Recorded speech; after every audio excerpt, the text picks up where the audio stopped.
So I bought a battery cable kit. I'll leave a link down below, but this is number 2 cable, which is probably twice the size I need, but this was about as cheap as number 4 cable, which would have worked just fine on this. But I'm also thinking ahead that you know, I'm thinking ahead because I've had other businesses that didn't make it, and I had others that were successful. So if this doesn't make it, I can, you know, if I sell this stuff off of here, I can use these battery cables for a tractor or a truck or a car, and they come with I don't know, 10 or 12 ends right here, all copper, and with some shrink tubing. I've already put one on. I'll show you where I mounted my ground. I was trying to find the easiest place to mount my ground, and right there, I was wanting to go right here on my engine mount, because it's just, I didn't want to mess with the pump mount, but I can't get back under there right now to get a backup wrench to get that off. So I was looking around here.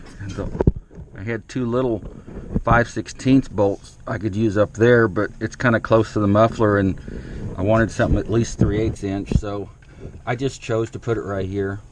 So there's my first joint I soldered up, and I'll show you how to solder them up.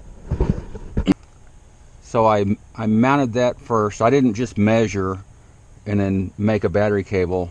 I wanted to go ahead and put one end on and then route this around like this. I didn't want to get my measurement off and get too short or way too long.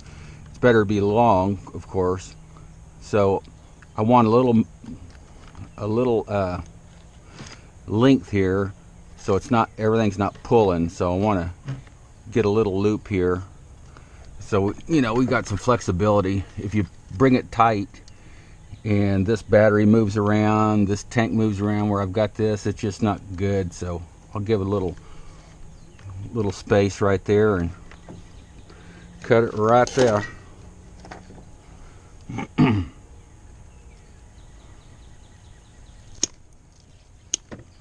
All right, now one thing about this is also you're not going to have enough flux in your rosin core solder to feed this joint enough to clean it where all this can solder up. So you're going to have to get some flux. And so what I did was I took my brush and brushed inside, and then I took and dipped in. So I've got quite a bit right here, and I'm going to do the same here. So skin this back.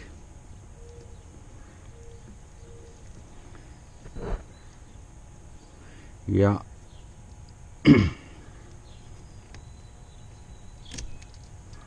Like so. Now I'm going to take and put some flux here. Now that won't get inside good, but I packed this full. And I know a lot of people would just crimp this, but if you're going to crimp everything, and this is one joint for sure you do not want to crimp. But like I said before, you're not going to find a crimp connector on an airplane. There's a reason for that. And so you just don't want issues. Alright, so this is going to be a little difficult to solder right here. Maybe I should have just barely tightened that up so I could take it off and take it to the bench. So I've got to hold this.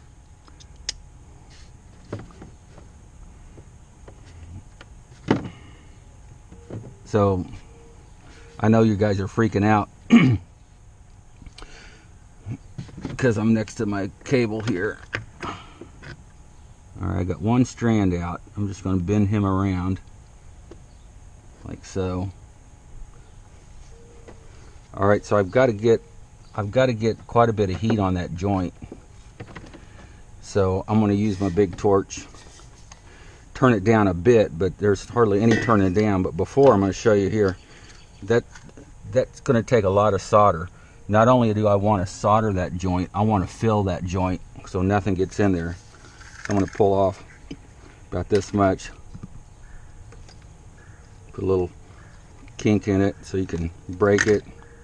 We're going to bring it back on itself and then give it a twist, just like I did on some real small joints with that tiny solder. So it's probably going to take most of this. So now I have a bigger piece of solder. So we want to heat the terminal and try to force a little bit of solder in there.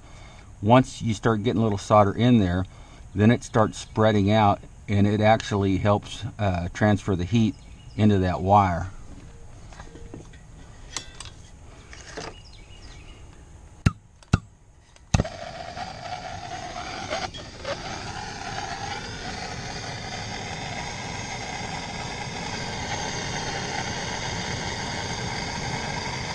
So when your flux starts bubbling, it's a good time to start feeding your. See how fast it's going in now? Get it on this side here.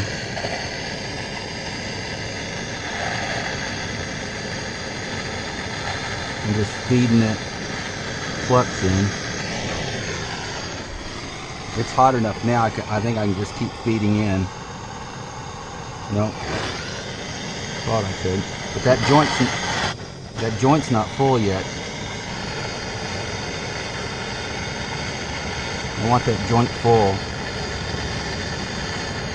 There you go. Almost full.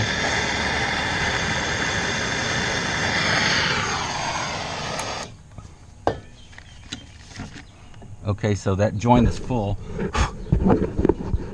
You can see it's full of solder right to the top.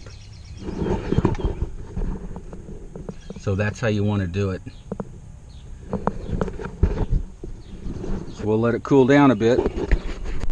Alright, so it came with some shrink tubing to pretty it all up. And I forgot to put my shrink tubing on first, but it's plenty big enough to go on afterwards. So I put mine on where it actually came up a little bit on the connector.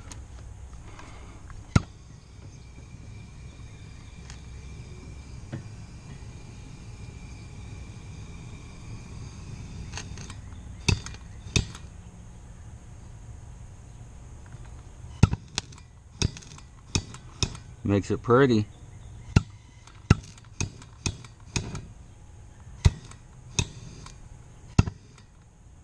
Trying to keep from burning the cable.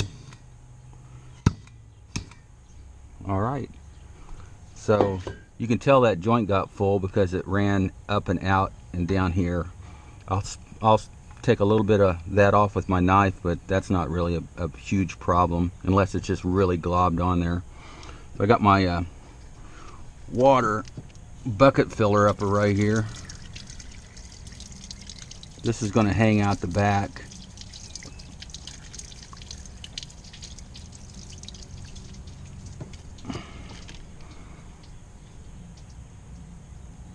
Alright, we're good on that.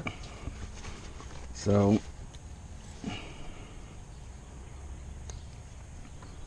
I'm just going to take my knife and slice this off here. Big stuff.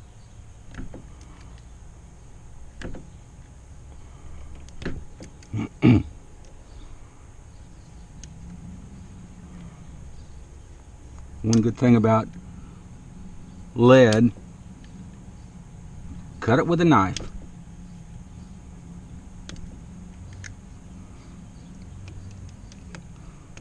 Okay, so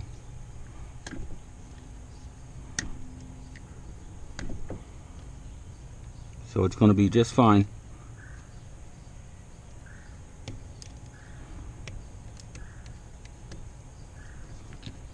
Alright, so I'm going to leave that disconnected. So it'll go right here, the negative cable. And I'm going to put, since this is the largest terminal and thickest, I'm going to use that as a big compression washer over the top of all this other crap. So we'll put that down. Next is our positive. So basically I'm just going to repeat the process, and it's going to go over here. I'll bring it in next to that ground, right in here, and then down between here and then right here to the battery terminal, or not the battery terminal, the starter terminal. So your positive cable goes to this large terminal here on your starter. This starter solenoid, this is your starter motor. So that's basically it. All set up.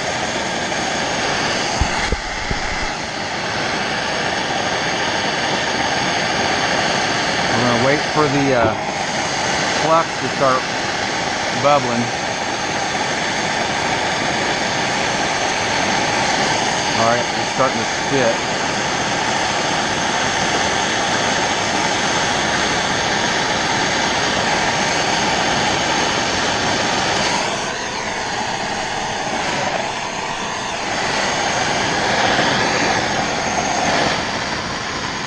A little hot. Heat down in the joint.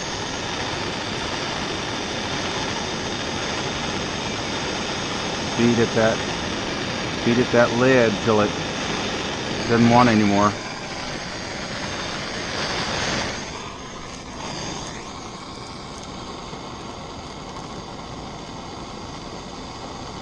Almost full.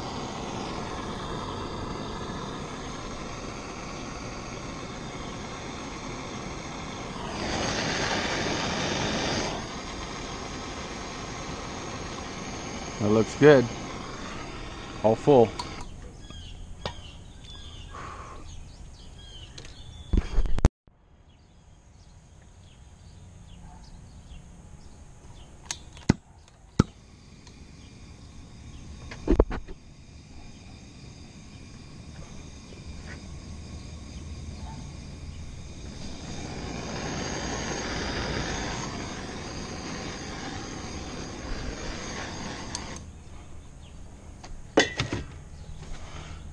Looks professional. Alright, so I've got my nut off the terminal that's supposed to go to, and I wanted to put it on like this, but then the rest of this terminal would span across the motor feed and the motor, and vibration and stuff might wear through, and although it wouldn't do anything but spin the motor here, which would of course burn that motor up, but I could get an arcing right here because it does extend over here. So I have to bring this cable over on this side like this, which is not a big deal, and I'm not putting a lock nut on or anything, and a lot of times on battery cables I will put the lock nut underneath. I know it seems funny, but that's the way I want to do it. So I just want to make sure that there's no interference here. Yeah, I think that'll work. So I'm just going to loosely put this on here instead of like my ground cable where I put it on tight. And I'm going to, let's see, wire tie that up loosely. So I'm going to wire 3, 2, 1. So I'm going to wire tie this up loosely. I might take it off to solder it. I don't know. We'll see.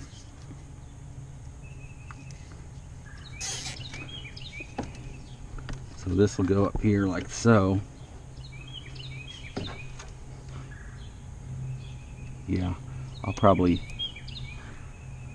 yeah, like that. Let's see. Give me a little extra there. So right there looks good. Put a mark right there.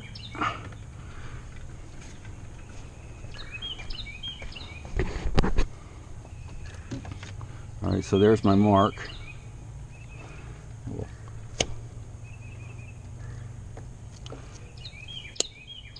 cut that dude off. Yeah, that'll work. So I even have about 4 foot left of my positive, and my negative's around here somewhere, right here. So I'm going to have probably 5 foot of my negative and extra ends, so I can do this again or make it for something else. Say I put a gas roof pump on here, I might have enough for that.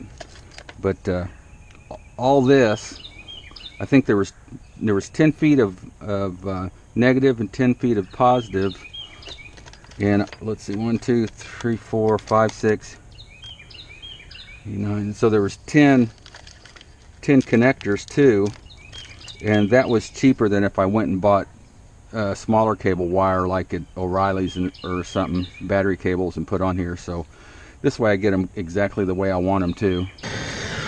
There we go. Nice full joint.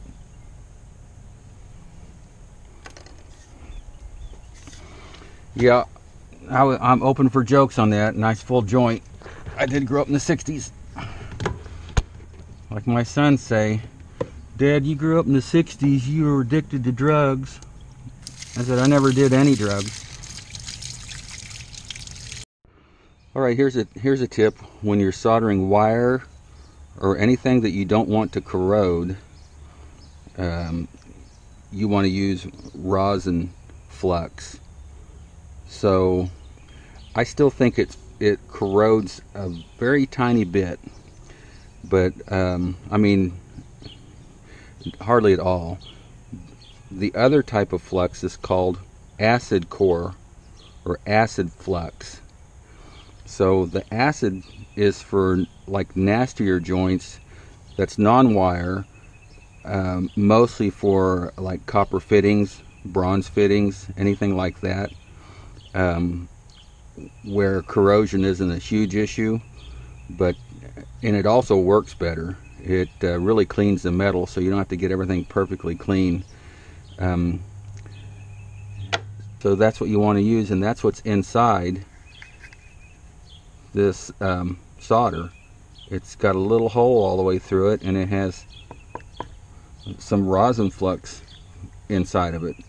So it does two things at once. Cleans the joint, makes it flow better with the rosin, and then your filler is the lead. And I think in this case it's 50-50. This is silver bearing rosin core solder, so it may not have any lead in it. Oh no, it's lead free. Sometimes you can still find 50-50 solder where it's 50% tin and 50% lead, and that flows way better. Alright, so here's a tip. Whether you're working on a lawnmower, you know, your battery here, or a tractor or car at home, when you install battery cables, you want to install the positive first, then the negative. And then when you take them off, you want to take off the negative first, then the positive. And the reason being is because of arcing. Now, when a battery is in just this neutral state setting here, it's not producing any type of flammable gas. But when you discharge a battery or you charge a battery, it produces hydrogen gas, which is vented out of here. So if you're doing a heavy charge on a battery, it has this invisible cloud of really highly flammable gas. And so at that moment, if you spark it, it can blow. And you know, I was working on a Ford 600 one time, and I arced the battery, just trying to get the battery cables or the jumper cables off. It was under a heavy charge, and that battery, when I say explode, it doesn't like explode like a big fireball. It's loud. It goes boom, and it'll blow part of this case off, and it blows your acid around. And so it got all over me in the tractor, and it wasn't pretty. So I'm going to show you here why you put the positive on first. Okay, right now none of these grounds are going to any frame. When I ran a positive and a ground, I ran it to whatever mechanism I was going to. You could run a ground, say, to the body here, and then just pull a ground off of anything metal. I didn't do that, so this is a little bit safer, because if I hit a wrench on some exposed metal on the frame, it's not going to arc. But on a car, when you're in here with your wrenches and all that stuff, and you're on the positive and you arc to something like the frame, it's gonna spark. That is if the negative cable is on. If the negative cable is off in a car, completely off, you can take and go from positive to ground all day long, and nothing's going to happen because your negative is not on. So I'll show you here. So for instance, on here or a car, if I put the negative cable on first, like this, and let's say that's grounded to the frame, so everything around is grounded, and I come in here with my wrench now, and I'm getting wild, and I hit part of the frame or something, then I'm going to make a whole connection here, and this is going to arc. With this negative cable off, it won't happen. So it's just better and safer to put your positive on first, leave your negative off, get in here and tighten this baby up. Keep watching, because I got another tip about this. So let's say right here, I come over here on a car, not so much here, it's painted, plus the frame's not grounded, but I go like this and I hit right here. So with that cable on, if it was grounded here, I'm arcing. So now you go, well, now once you put the negative cable on right here, like so, now the only place you can arc is between here and here. Now that'll arc. But if I'm tightening up this nut and I pull this wrench over and I hit a ground just like this, if I hit a ground like this, nothing can happen because it's negative to negative, no sparking. The only place I can spark is across here, and you can always put a piece of cardboard or something over here, or it's a lot of batteries, you got a big protector that goes on. So that's your only issue, so that's why you do it that way. Alright, I switched to a proper tool to do this. You don't want to over tighten anything here.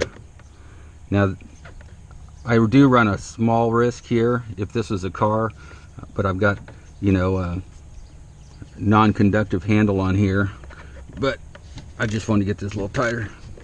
So by putting that thick battery cable on top, it's actually clamping everything down below it. So that's how you want to put your cables on. So I'm going to see if it actually tries to kick over. Alright, so I've got everything tightened up. I do not want to start it right now. I haven't even started this. I just put fuel in it, but I'm not ready quite yet. I'm just going to see if what I did is going to work. Okay, so everything looks good. Alright, so I put my cover on. We'll see how that looks. I still got to wire some of this up. I don't want it to get caught. Here's my battery charger. I haven't found a box yet to put my charger on to carry it on board. So for a few days I'm just going to run it like this. So my battery charger has a connector that just goes right here. Alright, I want to make mention that this motor actually has a charging circuit on it. And so a lot of motors you get, especially the cheaper ones, only charge enough to barely keep a battery up to start what it's running.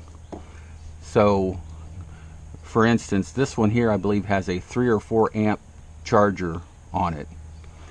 So if I'm so it's going to automatically charge this battery over there at 3, I think it's 3 amps, which isn't a lot, just barely enough to keep up with starting this motor.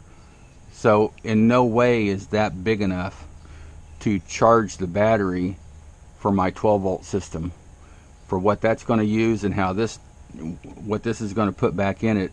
So you don't want to count on this. Now, some of your more expensive motors, you'll notice that it'll come with a and if it doesn't say, you want to make sure you find out what kind of amperage that the charging circuit puts out. And like a Kohler or Kawasaki, Honda, they're all around 20 amps. So if you're running your pressure washer long enough, it will put that charge back in your battery. So that's one thing to think about. And I almost pulled the trigger on a Briggs. It's twice as much money as this, and you know, if everything's successful in a year or whenever this motor goes out, if I'm making some money, I won't put this Predator back on. I'll probably get a Briggs, because the Briggs motors anymore are just as good as the rest of them, and you get a little bit more horsepower per dollar. So I'll probably go back with a 25 or 26 horse Briggs when I have to replace this out.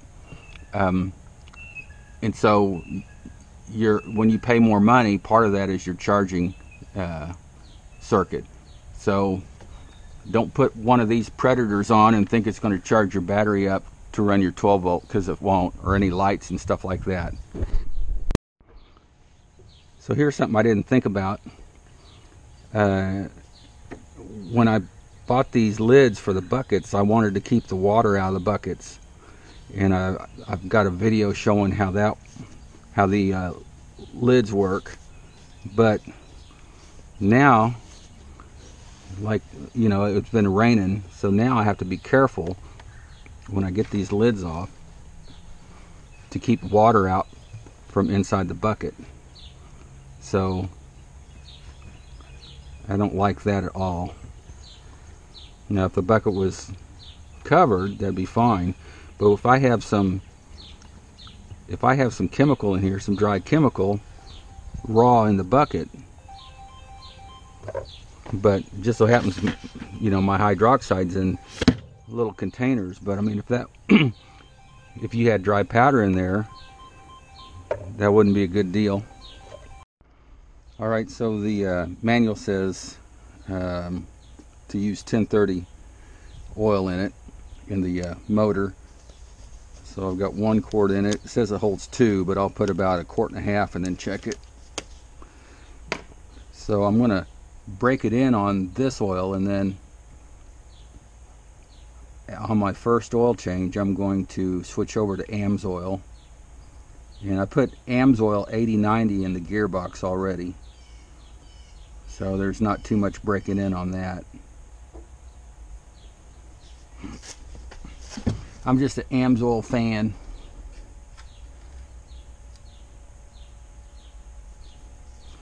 So we're getting a little bit on there.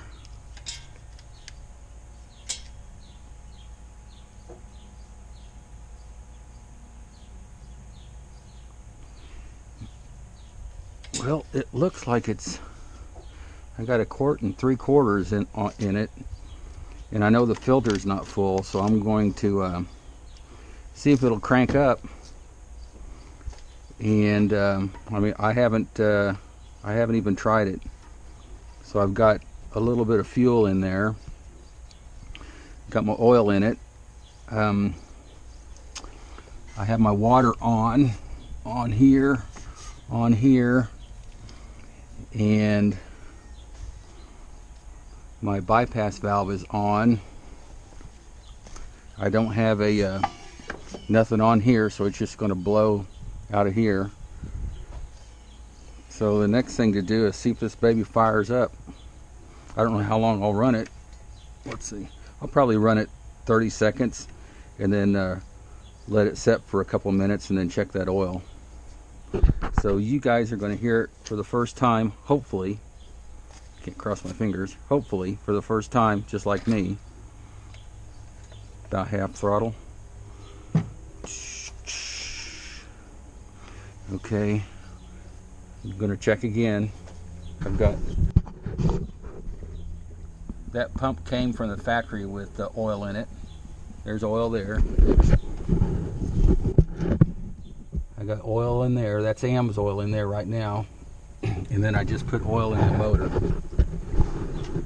So that should do it.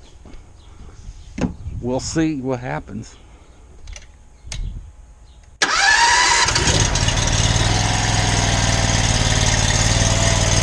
can see water coming through.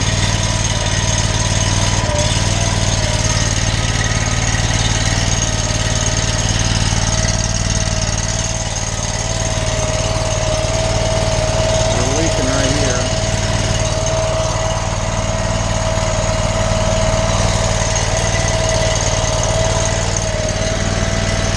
Got some grip.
Alright, we got success. So it's always exciting to see something come to life that you put together. When I was an auto mechanic, it was especially enjoying like when you rebuild a motor completely from the ground up and you got made everything's right, timing perfect, the static timing perfect, and you hit that key and that brand new motor you just rebuilt for 2 weeks comes to life. This is a little different, but kind of the same. I remember now, this valve, when I bought it, it came with the, in the bypass kit, it already had the quick connects on it. This one's leaking right there, so I need to tighten that one up. And then also the O-ring on this quick connect is leaking. So I've got some replacement O-rings. So I guess I'll pick that out and put a new one in and see what happens. Alright, so I didn't have, I can't find my seal pick, so I just stuck my knife in there and got this out. So we'll see if, now that's not a Viton seal, but these are supposed to be. I can already tell these are a lot harder. These are like noodle. So we'll see.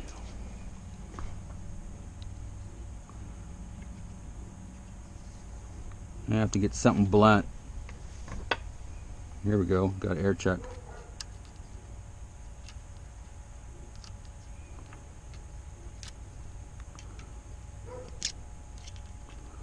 Get that in that groove. Okay, I've got that one in. I might as well change them all out here anyway, don't you think?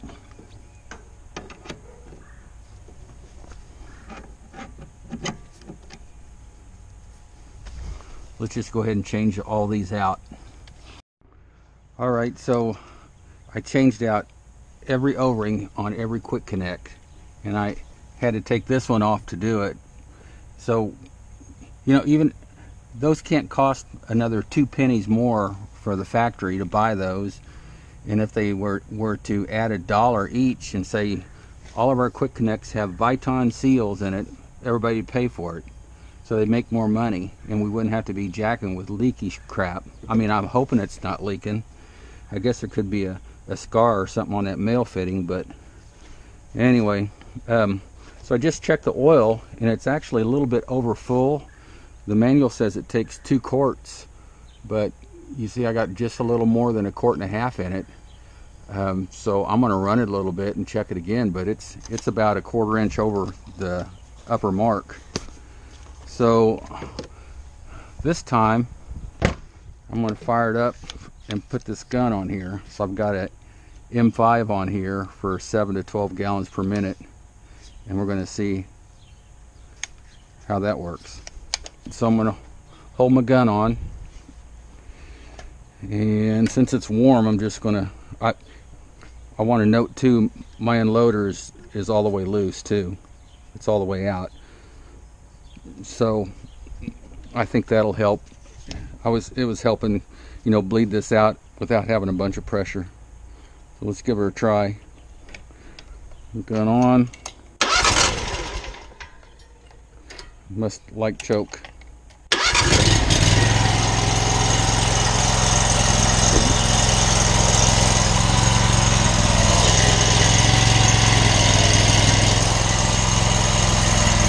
That's idle with the unloader all the way down.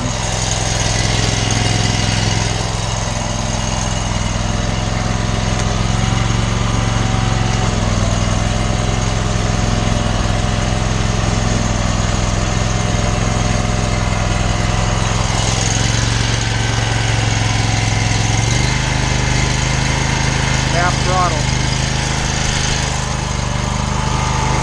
Now I'm going to turn the up.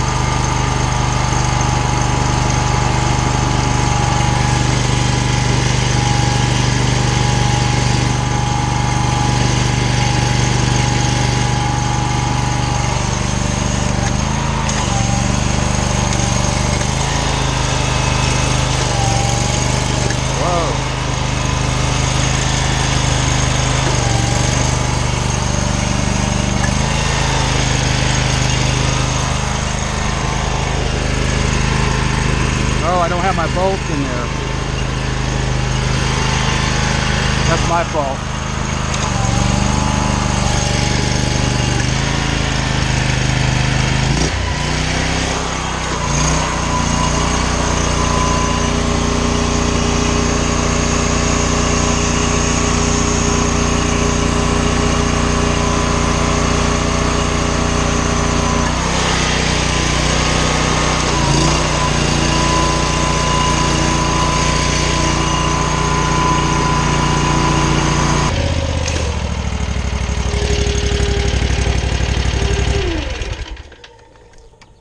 Okay, this thing really is kicking. It does. I can't feel it too bad in my hand, but this is kicking pretty good. Oh yeah, I don't have any bolts in here. Oh, that's right. I drilled those for bolts, and mine were too short. So that's why it's kicking. See.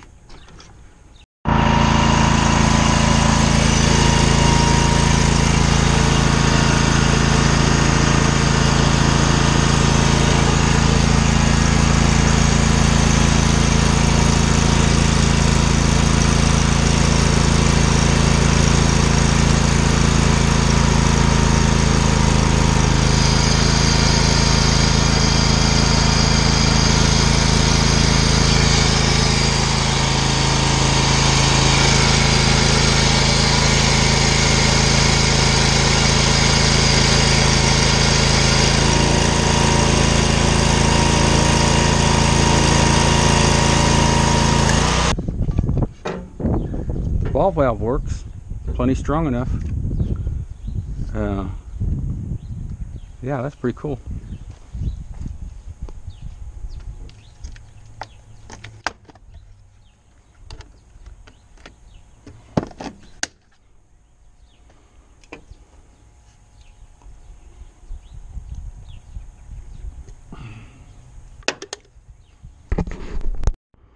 Alright, I didn't have my ball valve hooked up, you know, like this. I had it hooked directly, but I also built one of these for just using the ball valve for rinsing. I know a lot of people just use this and rinse, but when I see them do that, and I don't know that for sure, but it looks like the water comes out a little bit off center when they set this just right. And so I just made a little shooter tip, or whatever you want to call it, out of some Schedule 80 1/4-inch PVC, and so I'm gonna try it both ways and see what it looks like. Valve on, and this thing likes choke.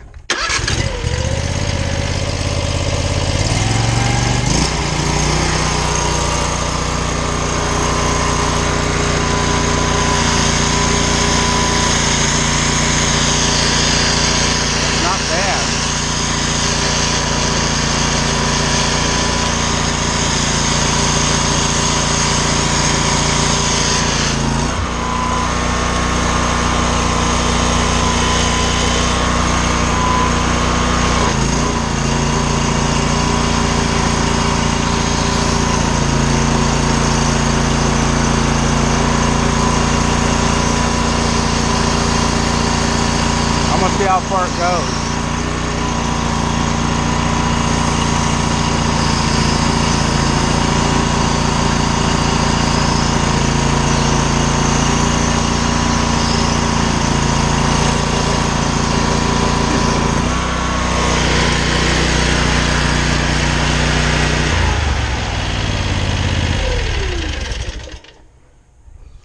Cool. I don't know. I don't see much of a difference. All right, so I got to get my bolts here. I remember I bought 1.5 and they need to be 2-inch because I couldn't drill them straight down. I had to drill them at an angle. But so this is let me show you what I did over here. So on my transfer, when I use this as a transfer pump, I put this valve on here, so just in case I'm filling up something like a 5-gallon bucket over here with bleach, fill something here, I don't have to run over here and turn this pump off. So I can just turn it off right here, then turn the pump off. So this also is less likely to come out of something that I put it in. So I was just looking here, it looks like I could just put that in there. It kind of hooks over the edge. But not that I'd trust it with the bleach. I'd sit here and watch it, but at least, you know, that's going to work like that. And then if I carry any other, you know, bleach on the truck for extras, I can easily, you know, drop that in and fill it. So y'all see me pull water out of there the other day. That's going to be my bulk bleach tank. So I also made this drop hose in case I buy bleach somewhere else, like in a 50, if I get a good price on some 55s, I can drop that in. I'm going to put a drop stick on here. I need a couple of fittings here, so I can pull bleach onto the truck or anything else. And also I was thinking if I had to batch mix something crazy, some kind of hot weird mix with, you know, chemicals I don't normally have, then I might make a shorter one, or I might just use this. Then I'll just drop this in a 5-gallon bucket, pull it through, and then out my hose. So I've got a lot of options doing it this way.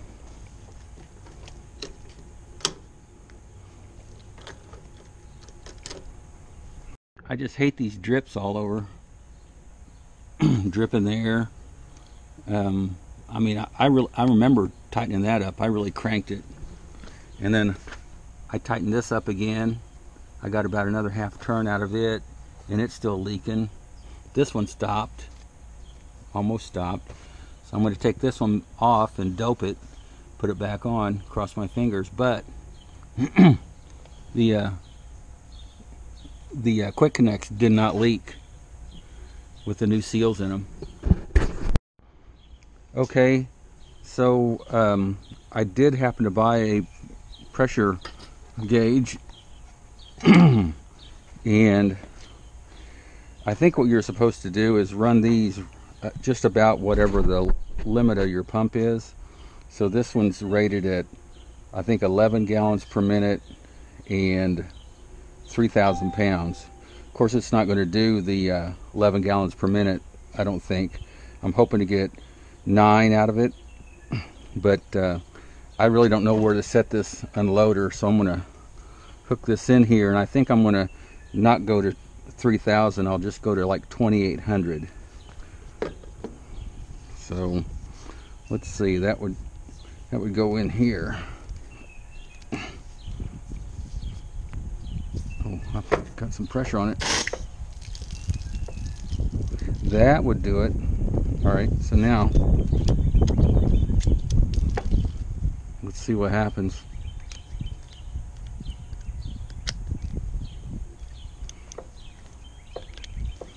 I don't know if I'm supposed to adjust that with it off or with a certain tip on it, but and then on the instructions it said to cut this off right there. I guess I'm not really sure why. I don't think I'll cut it. I think I'll just nick it a little bit.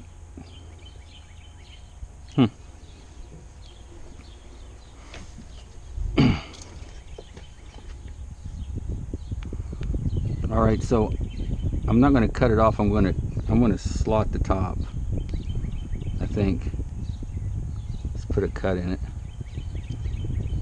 So it's open to the atmosphere, but it can flop back. I don't understand why that needs to be cut. All right, so let's go.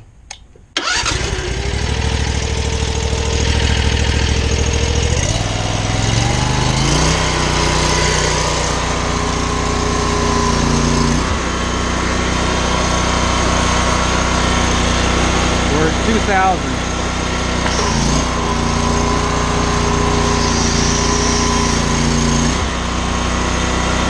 2,000.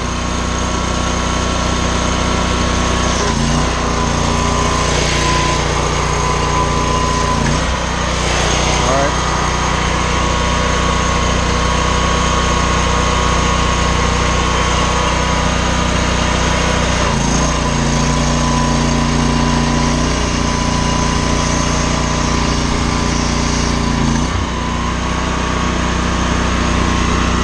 All right. 2,500.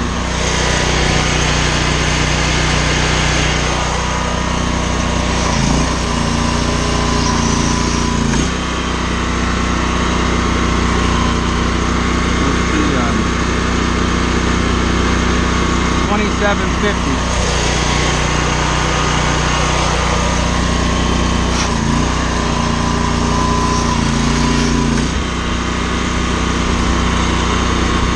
About 29.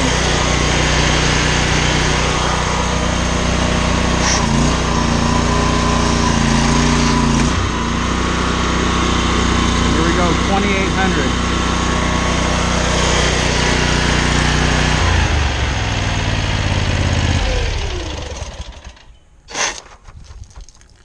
So we got 2,800. I'm going to see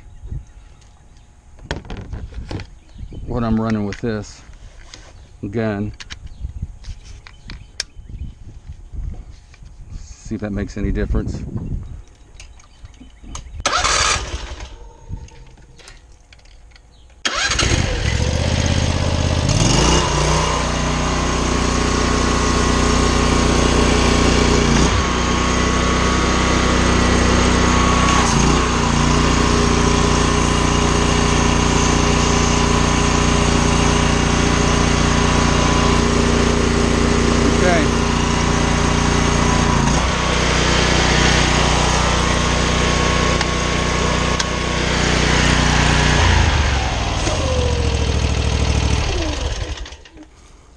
I'm gonna go get my Davis shooter tip and see if I can go 1.2 miles with it.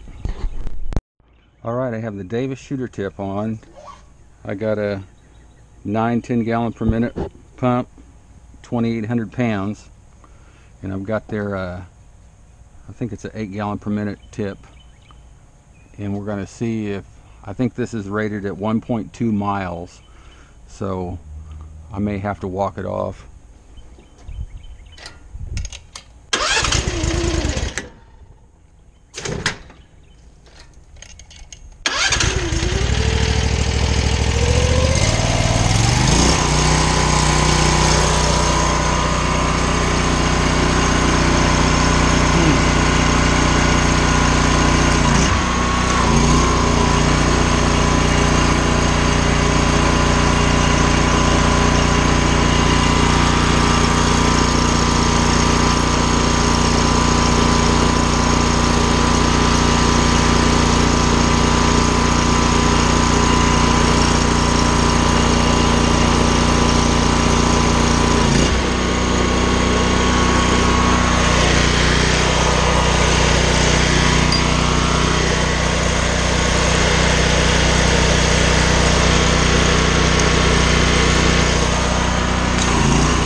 Well, I can't say that the shooter tip goes any further. It's a little tighter pattern with less overspray, but it doesn't go any further. Alright, so I bought an M5 3 to 7 gallon per minute for my soft wash system, and it works really good on that. But what I was looking at here, it says if you run this on a 7 to 12 gallon per minute, you can shoot up to 60 feet. So I'm going to give this a shot. If I need to get up a little higher, so we're going to see how far the 3 to 7 M5 shoots compared to the 8 to 10 gallon per minute M5. All right, this is not scientific. So here we go.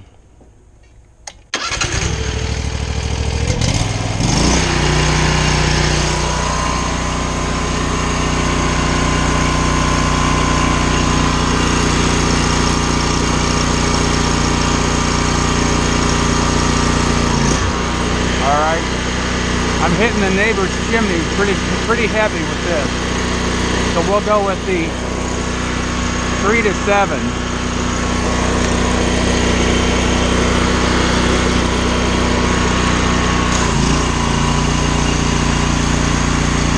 Yeah, that's quite a bit further.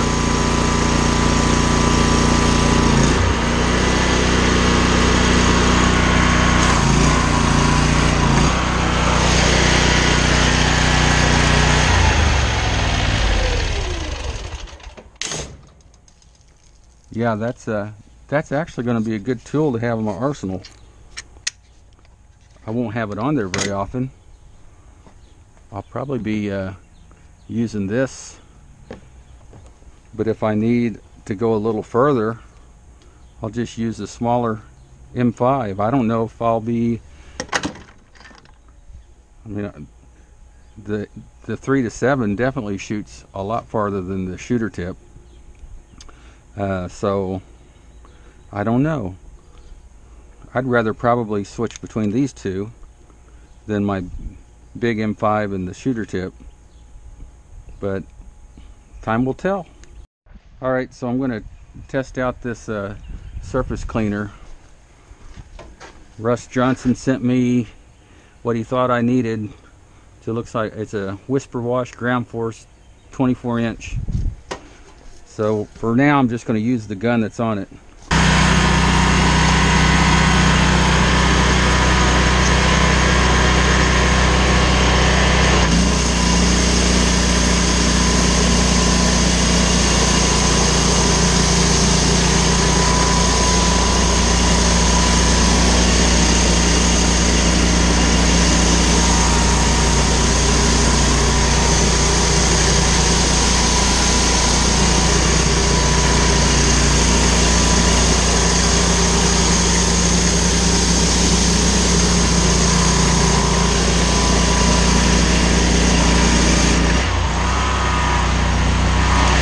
good.